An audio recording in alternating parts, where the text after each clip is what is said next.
شروعات میں کئی احکام بیان کیے گئے، اس میں سے ایک حکم ہے قصاص کا، یعنی اگر کوئی شخص کسی کو جان بوجھ کر قتل کر دے تو اس کے بعد قاتل کو بھی قتل کر دیا جائے گا، اور اس کو اللہ نے فرمایا ہے کہ اس میں تمہارے لیے ایک زندگی پوشیدہ ہے، یعنی جب بھی قاتل کو قتل کیا جائے گا اور ہر آدمی کو پتہ ہوگا کہ اگر کسی کو قتل کر دیا تو بدلے میں اسے بھی قتل کر دیا جائے گا، تو وہ قتل کے اقدام کرنے کی جرأت نہیں کرے گا۔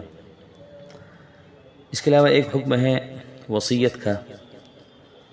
شروع میں وراثت کے حکام نازل نہیں ہوئے تھے، اس وقت وصیت کرنا کمپلسری اور ضروری تھا، لیکن بعد میں وراثت کے حکام نازل ہو گئے کہ کس کو کس طریقے سے ملنا ہے مرحوم کے مال میں، تو وصیت کرنا کمپلسری اور ضروری نہیں رہا۔ البتہ اگر کسی کے پاس کچھ ایسا لین دین کا معاملہ ہے تو اس کو چاہیے کہ وہ اس کے بارے میں لکھ کے رکھ لے، تاکہ اگر خدا نخواستہ اس کا اچانک انتقال ہو گیا کچھ ہو گیا تو لوگوں کو اس کے بارے میں اطلاع ہو۔ ایک چیز یہ ہے کہ جن کو فرسٹ ہینڈ ملنے والا ہے یعنی وارث لوگ، ان کے لیے وصیت نہیں ہوتی ہے۔ اگر کوئی والد صاحب اس طریقے سے وصیت کر جائیں کہ میرے مرنے کے بعد جو میرا گھر ہے وہ فلاں کو دے دینا، میرے فلاں بیٹے کو، باقی پھر لوگ تقسیم کریں گے، تو یہ وصیت معتبر نہیں ہوگی۔ اسی طرح وصیت 1/3 سے زیادہ، 1/3 سے زیادہ کی وصیت کوئی نہیں کر سکتا ہے۔ ہاں اگر تمام ورثہ بالغ ہوں اور اپنی خوشی سے زیادہ دے دیں تو پھر جتنا چاہیں وہ دے سکتے ہیں۔ ایک بات یہ بتائی گئی، اللہ نے فرمایا کہ ادعونی استجب لکم، مجھ سے مانگو میں تمہاری دعائیں قبول کروں گا۔ تو رمضان المبارک میں خاص طور سے دعاؤں کا اہتمام کرنا چاہیے، اور ایک حدیث میں ہے کہ 3 لوگوں کی دعائیں رد نہیں ہوتی ہیں: والد کی اپنے بیٹے کے لیے، مسافر کی دعا، اور روزے دار کی دعا، اور خاص طور سے افطار کے وقت تو دعائیں اور قبول ہوتی ہیں، اس لیے افطار کے وقت بھی دعاؤں کا اہتمام کرنا چاہیے۔ ایک حکم اللہ نے دیا ہے کہ تمہارے لیے رمضان کی راتوں میں حلال کی گئی ہے الرفث، حلال کی گئی ہے، اس سے پتہ چلتا پہلی چیز حرام تھی۔ صحیح بخاری وغیرہ میں حضرت براء ابن عازب رضی اللہ عنہ سے مذکور ہے کہ شروعات میں جب رمضان کے روزے فرض کیے گئے تو افطار کے بعد کھانے پینے اور بیویوں کے ساتھ اختلاط کی صرف اس وقت تک اجازت تھی جب تک انسان سو نہ جائے، اور سو جانے کے بعد یہ چیزیں حرام ہو جاتی تھیں۔ مثلا کوئی 11-12 بجے سو گیا تو اب پوری رات اور اگلا پورا دن ہو کے جب اگلے دن افطار کا وقت آئے گا تب جا کے اس کو اپنا روزہ کھولنا ہے، یعنی سوتے ہی روزہ شروع ہو جاتا تھا۔ تو بعض صحابہ کو اس میں مشکلات پیش آئیں۔ ایک صحابی ہے قیس رضی اللہ عنہ، دن بھر مزدوری کر کے افطار کے وقت گھر پہنچے تو گھر میں کھانے کے لیے کچھ نہ تھا۔ بیوی نے کہا میں کہیں سے کچھ انتظام کر کے لاتی ہوں۔ جب وہ واپس آئیں تو دن بھر کے تکان کی وجہ سے صحابی کو آگ لگ چکی تھی۔ جب بیدار ہوئے تو کھانا حرام ہو چکا تھا۔ اگلے دن اسی طرح روزہ رکھا، دوپہر کو سوف سے بے ہوش ہو گئے۔ اسی طرح بعض صحابہ رضی اللہ عنہ سونے کے بعد اپنی بیویوں کے ساتھ اختلاط میں مبتلا ہو کر پریشان ہو گئے۔ ان واقعات کے بعد یہ آیت نازل ہوئی جس میں پہلا حکم منسوخ کر کے یہ کہا گیا کہ غروب آفتاب کے بعد سے لے کر طلوع صبح صادق تک کھانے پینے اور بیوی کے ساتھ معاشرت کی اجازت دے دی گئی۔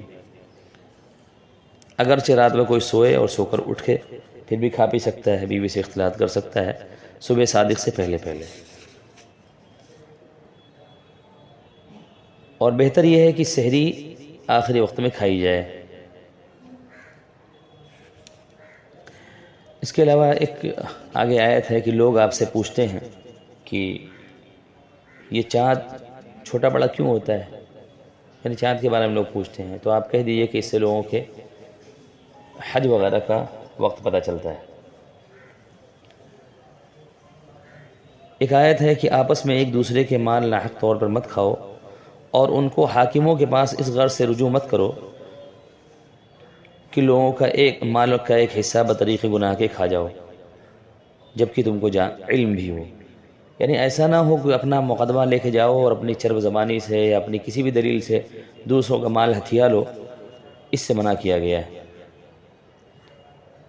ایک حدیث میں آپ علیہ الصلوۃ والسلام نے فرمایا، بخاری مسلم کی روایت ہے کہ میں ایک انسان ہوں، تم میرے پاس اپنے مقدمات لاتے ہو سکتا ہے کہ کوئی شخص اپنے معاملے کو زیادہ رنگ آمیزی کے ساتھ پیش کرے اور میں اس سے مطمئن ہو کر اس کے حق میں فیصلہ کر دوں، تو اگرچہ وہ چیز اس کی نہ ہو تو اس کو لینا نہیں چاہیے، کیونکہ اس صورت میں جو کچھ میں اس کو دوں گا وہ جہنم کا ایک ٹکڑا ہوگا۔ تو اس لیے دوسروں کا مال کسی بھی ناجائز طریقے سے لینے سے بچنا چاہیے۔ ایک حدیث میں ہے کہ اگر کسی نے ایک بارش کسی کی زمین غصب کر لی تو قیامت میں 7 زمینوں کا طوق اس کے گلے میں ڈال دیا جائے گا۔ زندگی کتنی مختصر ہے، کب آنکھ بند ہو جائے کچھ پتہ نہیں، تو دوسروں کا مال ناجائز طریقے سے ہڑپ کر اپنی آخرت برباد کرنے سے کیا فائدہ۔ اس کے علاوہ اللہ تعالیٰ نے ایک حکم یہ بیان کیا، کچھ احکام ہیں حج کے متعلق۔ اس کے بعد ایک آیت ہے کہ کتب علیکم القتال وهو كره لكم وعسى ان تكرهوا شيئا وهو خير لكم۔ بہت ممکن ہے کہ تم کسی چیز کو اچھا سمجھتے ہو اور وہ چیز تمہارے لیے بری ہو، اور تم کسی چیز کو برا سمجھتے ہو وہی چیز تمہارے لیے اچھی ہو۔ اللہ تعالیٰ جانتا ہے، تم نہیں جانتے۔ آگے بتایا گیا کہ شراب میں کچھ نفع بھی ہو سکتا ہے، لیکن اس کا گناہ اس کے نفع سے زیادہ بڑھا ہوا ہے، اس لیے شراب کو استعمال نہیں کرنا چاہیے۔ ایک آیت ہے کہ یتیموں کے سلسلے میں اللہ نے فرمایا کہ ان کے ساتھ بھلائی کا معاملہ کیا جائے، اور ایک آیت چوتھے پارے میں ہے کہ جو لوگ یتیم کا مال ظلماً کھا لیتے ہیں وہ لوگ اپنے پیٹ میں جہنم کی آگ ڈال رہے ہیں۔ ایک حکم اللہ نے یہ بیان کیا کہ مشرک عورتوں سے شادیاں نہ کرو چاہے وہ تمہیں اچھی لگتی ہوں، اور اسی طرح مشرک مردوں سے شادیاں نہ کراؤ اپنے گھر میں کسی کی، یعنی مشرک مردوں سے بھی شادی نہ ہو اور مشرک عورتوں سے بھی شادی نہ ہو۔ وہ لوگ تمہیں جہنم کی طرف بلا رہے ہیں اور اللہ تمہیں مغفرت کی طرف بلا رہا ہے۔ آگے ایک آیت ہے کہ حیض کی حالت میں اپنی بیویوں سے جدا رہو، اور جب وہ پاک ہو جائیں تو اپنی کھیتیوں میں آؤ۔ یہاں کھیتی سے تشبیہ کیوں دی گئی عورتوں کو؟ تو جس طرح سے کھیت میں بیج ڈالنے سے وہاں سے کھیتی ہوتی ہے، ایسے ہی نکاح کر کے انسان جائز تعلقات بناتا ہے، وہاں سے اولاد ہوتی ہے۔ کھیتی کی دیکھ بھال بہت کرنے کی ضرورت پڑتی ہے، ایسے یہاں بھی، تو اس مناسبت سے کہہ دیا گیا۔ آگے ایک حکم بیان کیا گیا ہے کہ اگر کوئی یہ قسم کھا لیتا ہے کہ اپنی بیوی سے 4 مہینے صحبت و اختلاط نہیں کرے گا، تو اگر قسم یعنی پھر سے اپنے قسم توڑ دیتا ہے تو قسم کا کفارہ دینا پڑے گا، اور اگر نہیں تو 4 مہینے کے بعد بیوی پر آٹومیٹک طلاق پڑ جائے گی۔ آگے اللہ نے فرمایا کہ عورتوں کا بھی حق ہے جیسا کہ مردوں کا عورتوں پر حق ہے، البتہ مردوں کا ایک درجہ زیادہ ہے۔ ایک حدیث میں آپ نے فرمایا تم میں سے بہتر وہ ہے جو اپنی بیویوں کے لیے اچھا ہو، اور میں اپنی بیوی کے لیے سب سے بہتر ہوں۔ اس کے بعد اللہ نے حکم بیان کیا کہ طلاق 2 مرتبہ دی جائے گی۔ عربوں میں پہلے یہ تھا کہ انلمیٹڈ طلاق دیتے تھے اور رجوع کر لیتے تھے، اللہ نے فرمایا ایسا نہیں ہے، بس 2 مرتبہ طلاق، 1 مرتبہ طلاق ہوگی پھر دوبارہ طلاق ہوگی اگر طلاق دینا چاہے، پھر جب تیسری مرتبہ اگر کوئی طلاق دے دے گا تو اب وہ عورت اس کے لیے حلال نہیں ہوگی یہاں تک کہ اس کی کہیں اور شادی ہو، شادی کے بعد وہ آدمی اس آدمی کا انتقال ہو جائے، یا پھر نیچرلی وہ اس نے طلاق دے دیا، تو اب یہ پہلے شوہر کے لیے پھر سے حلال ہو سکتی ہے، جیسے دنیا کے کسی بھی مرد سے وہ شادی کر سکتی ہے۔ آگے ایک آیت میں اللہ نے فرمایا کہ عورتوں کو اس لیے نہ روکو کہ ان کو نقصان پہنچاؤ، اگر نہیں نبھا ہو سکتا ہے کوشش کر کے دیکھ لیا تو الگ ہو جائیں، رشتہ الگ کر لیں۔ ایک حکم یہ دیا کہ اگر کوئی شوہر اپنی بیوی کو طلاق دے دے اور طلاق دینے کے بعد پھر ایک ہی طلاق دیا تھا اور بعد میں پھر ساتھ میں رہنا چاہ رہے ہیں میاں بیوی دونوں، تو اب اس کو نہ روکیں بلکہ ساتھ میں رہنے دیں۔ ایک واقعہ پیش آیا تھا، صحیح بخاری میں ہے کہ حضرت معقل بن یسار رضی اللہ عنہ نے اپنی بہن کی شادی ایک شخص سے ساتھ کر دی، اس نے طلاق دے دی، عدت بھی گزر گئی۔ اس کے بعد یہ شخص اپنے طلاق پر پریشان ہوا، پشیمان ہوا، چاہا کہ دوبارہ نکاح کر لیں۔ حضرت معقل بن یسار رضی اللہ عنہ کی بہن بھی آمادہ ہو گئی، لیکن حضرت معقل رضی اللہ عنہ کو طلاق دینے پر غصہ تھا۔ انہوں نے کہا میں نے تمہارا اعزاز کیا تھا، اپنی بہن تمہارے نکاح میں دے دی تھی، تم نے یہ قدر کی طلاق دے دی، اب میرے پاس پھر آیا دوبارہ نکاح کروں، خدا کی قسم اب تمہارے نکاح میں نہیں لوٹے گی۔ اسی طرح ایک واقعہ حضرت جابر بن عبداللہ رضی اللہ عنہ کے چچا زاد بہن کا پیش آیا ان واقعات پر آیت مذکورہ نازل ہوئی جس میں حضرت معقل رضی اللہ عنہ حضرت جابر رضی اللہ عنہ کے اس رویے کو ناپسند قرار دیا گیا کہ جب وہ عورت اور ان کا سابقہ شوہر پھر سے ساتھ میں رہنا چاہتے ہیں تو اب روکنا نہیں چاہیے۔ جیسے ہی صحابہ نے یہ آیت سنی ان کا غصہ ٹھنڈا ہو گیا۔ حضرت معقل بن یسار رضی اللہ عنہ خود جا کر اس شخص سے بہن کا دوبارہ نکاح کرایا اور قسم کا کفارہ دیا۔ اسی طرح حضرت جابر بن عبداللہ رضی اللہ عنہ نے بھی تعمیل حکم فرمایا۔ آگے ایک آیت ہے کہ اگر کسی عورت کے شوہر کا انتقال ہو جائے تو اس کو 4 مہینے 10 دن عدت گزارنی ہوگی۔ ایک آیت ہے کہ اگر کسی نے نکاح کیا، نکاح کے بعد مہر بھی متعین تھی اور بیوی سے بھی ملاقات کی نوبت نہیں ہے، اس سے پہلے طلاق ہو گیا تو اس کو آدھی مہر دینی پڑے گی۔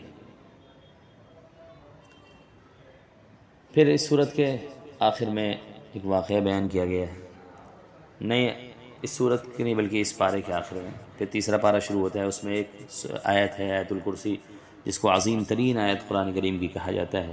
ایک حدیث میں آپ نے فرمایا کہ جو شخص ہر نماز کے بعد ایک مرتبہ آیت الکرسی پڑھ لے اس کے اور جنت کے درمیان فاصلہ صرف موت کا رہے گا، یعنی مرتے ہی گویا وہ جنت کے راحت و آرام میں پہنچ جائے گا۔ آگے ایک واقعہ ہے ابراہیم علیہ السلام کا کہ ابراہیم علیہ السلام نے اپنے زمانے کے بادشاہ سے بات ہوئی تو اس نے کہا، ابراہیم علیہ السلام نے کہا کہ میرا رب تو وہ ہے جو زندہ کرتا ہے اور موت دیتا ہے۔ اس نے کہا میں بھی زندہ کرتا ہوں اور موت دیتا ہوں۔ وہ کیسے؟ وہ یہ کہ ایک آدمی بالکل بے قصور تھا، اس کو مار دیا، اور ایک آدمی جیل میں تھا، قتل ہونے والا تھا، اس کو چھوڑ دیا۔ تو کہا دیکھو ایک کو ہم نے زندگی دے دی، ایک کو موت دے دی۔ ابراہیم علیہ السلام نے کہا میرا رب وہ ہے روزانہ مشرق سے سورج نکالتا ہے مغرب میں ڈبا دیتا ہے۔ تو اس کا جواب اس کے پاس تھا نہیں، وہ مبہوت ہو گیا۔ آگے ایک آیت ہے کہ جو لوگ اللہ کی راہ میں خرچ کرتے ہیں تو وہ یعنی 1 روپیہ خرچ کرتے ہیں، اس کا ثواب 700 گنا تک ہو سکتا ہے۔ ایک آیت میں آیت میں اللہ نے فرمایا کہ دیکھو کسی کو نہ دینا اور بھلی بات کہہ کے دور کر دینا یہ بہتر ہے اس سے کہ اس کو دے کر کچھ سنا دیا جائے۔ تو اس لیے اگر کوئی غریب محتاج آتا ہے تو اس کو ہمیں باتیں نہیں سنانی چاہیے، نہیں دینا ہے تو نہ دیں، لیکن اس کو 4 بات نہ سنائیں۔ اور یہ کہہ کے کہ آج کل لوگ بہت پروفیشنل ہو گئے ہیں، مانگنے والے ہو گئے ہیں، بہت ممکن ہے کہ کوئی واقعی ضرورت مند ہو اور ہم ہی اس کو 2 بات سنا دیں، پھر تو بڑا مسئلہ ہو جائے گا۔ آگے ایک آیت ہے کہ ایمان والو ربا سود کو چھوڑ دو، اور اگر اس کے کوئی ربا نہ چھوڑے گا، سود نہیں چھوڑے گا تو اللہ اس کے رسول سے اس کا اعلان جنگ ہے۔ ایک آیت ہے کہ جب تم قرض کا کوئی معاملہ کرو تو اس کو لکھ لیا کرو۔ ایسا بہت ہوتا ہے کہ ہم کوئی اپنے قریبی سے کسی سے کوئی قرض کا لین دین کرتے ہیں اور لکھتے نہیں ہیں، بعد میں پریشان ہوتے ہیں، تو اس کو لکھ لینا چاہیے اور ٹائم بھی لکھ دینا چاہیے کہ کب تک دینا ہے، تاکہ لینے والے کو بھی پتہ ہو، دینے والے کو بھی پتہ ہو۔ اس صورت کے بالکل آخر میں، سورہ بقرہ کے آخر میں اللہ تعالیٰ نے دعا سکھائی، ربنا لا تؤاخذنا ان نسینا واخطانا، اے اللہ کہ جو کچھ بھول چوک ہو گئی اس پہ ہماری پکڑ نہ فرما۔ تو یہ جو قرآنی دعائیں ہیں خاص طور سے ان کا اہتمام کرنا چاہیے۔ اسی طرح نبی کریم صلی اللہ علیہ وسلم نے جو دعائیں سکھائی ہیں اس دعا کا بھی اہتمام کرنا چاہیے۔ پھر اس کے بعد جو دعا اپنے سے مانگنا چاہے انسان وہ مانگ لے۔ دعاؤں کا تو خاص طور سے اہتمام کرنا چاہیے۔ مسلم شریف کی ایک روایت ہے کہ جس گھر میں سورہ بقرہ پڑھی جاتی ہے اس گھر سے شیطان بھاگ جاتا ہے۔ تو ہمیں بھی قرآن کریم کا اور سورہ بقرہ کے پڑھنے کا اہتمام کرنا چاہیے۔